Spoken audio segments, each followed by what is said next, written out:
আমাৰ এই গাঁৱৰ লগতে আমাৰ ওচৰ চুবুৰীয়া যিবিলাক গাঁও আছে সকলোৱে মিলা প্ৰীতি আৰু এনাজৰি আমি ইয়াতে সকলো ৰাইজ আহিছে আমাৰ মিলা প্ৰীতি আৰু একতা বাঢ়িছে সেইটো আমাৰ এটা উদ্দেশ্য আৰু দেশৰ মংগলৰ কাৰণেও আমি এইবাৰ অনুষ্ঠান আয়োজন কৰিছোঁ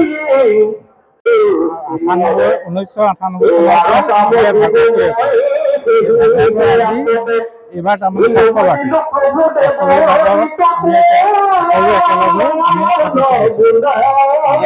সংখ্যক লোক আছে আৰু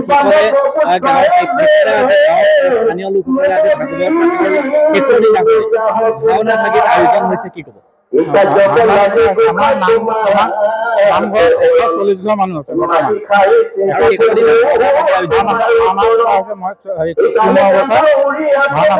আমাৰ স্থানীয় ৰাইজে নামঘৰ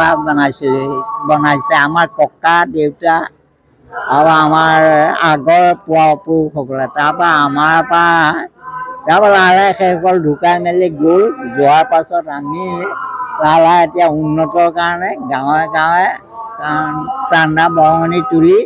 আমি এনেকুৱা কৰিছোঁ বাৰু লাহে লাহে উপায় নাই আৰু আমাৰ তাৰপিছত এনেকৈ কৰি মেলি এইখিনি কৰি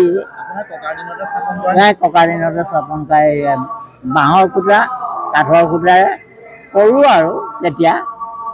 তেতিয়া দিনত টিঙৰ ঘৰ আছিলে এনেকৈ চাকি প্ৰজন্ম পালে অঁ তাৰপৰা আৰু আমাৰ লাহে ইজন্মৰ পৰা সিজন্মলৈ লাহে কাৰণ গাঁৱৰ চান্দা তুলি খুঁটা এটা দুটাকৈ এনেকৈ কাৰণ হেৰি কৰি এটি টিঙৰ ঘৰ হ'ল তাৰপাছত আজিৰ যুগত আকৌ এইখিনি আৰু নহয়গৈতো আকৌ নতুন কাৰণ চামে উঠি আহি আমি এনেকুৱা কৰি লৈছোঁগৈ লাহে লাহে আৰু বাকী বহুত আছে কৰিবলৈ কেইবাটাও পালে 75 বছৰ 78